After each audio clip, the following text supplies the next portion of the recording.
You've probably heard of Boxing Day, right? It's that holiday on December 26th that's a big deal in places like the UK, Canada, and Australia. But let's be honest, where did that name come from? It's kind of weird. Well, let's unbox the mystery. Okay, let's just get this out of the way first. When you hear Boxing Day, your mind probably jumps straight to the sport. Gloves, a ring, a couple of fighters. It seems like the most obvious connection. But is it a little too obvious? Yeah, not even close. Despite the name, the holiday has absolutely nothing to do with fighting for a championship belt. And nope, it's also not about boxing up all your unwanted Christmas gifts to return them. The real story is actually way more interesting. To find the true meaning, we've got to hop in a time machine and go way back. The name's origins are a bit of a historical puzzle, but over the centuries, a couple of key theories have really stood out. So, while historians don't have one single, definitive, signed and sealed answer, all the evidence seems to point in two main directions. And what's really cool is that both of them are rooted in traditions of charity and service. So, check this out. Both of the leading theories are literally about a box.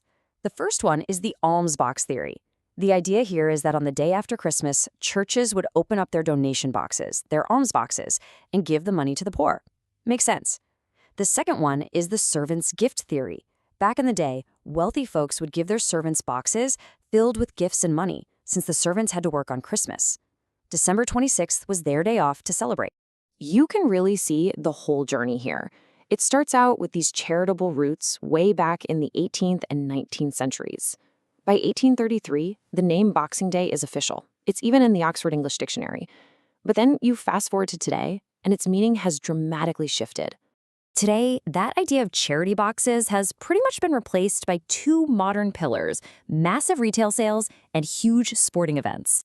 For shoppers in a lot of these countries, Boxing Day is a massive deal. We're talking doorbuster sales, hunting for bargains, the whole shebang.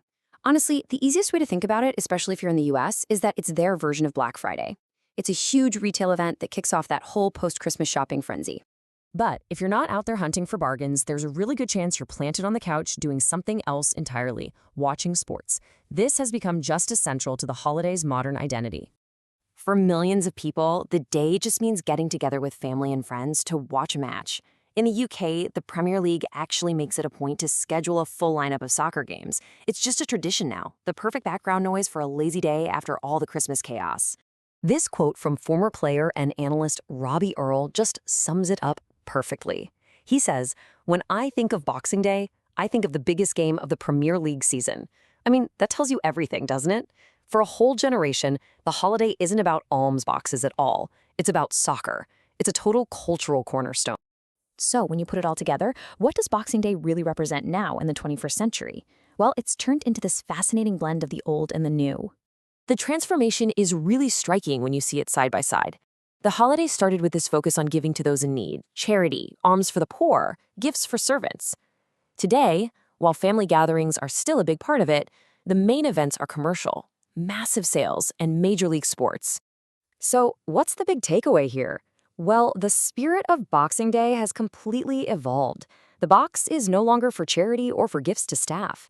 Now, you could argue it's a metaphor for the big box stores people are shopping in, or maybe the television box they're watching the game on. It is a complete cultural shift. Boxing Day is really a perfect snapshot of how a tradition can totally reinvent itself, from charity to commerce. And it makes you wonder, doesn't it? As our own holidays become more and more about sales and screen time, what core meanings are we trading away? And what new traditions are we creating for the future?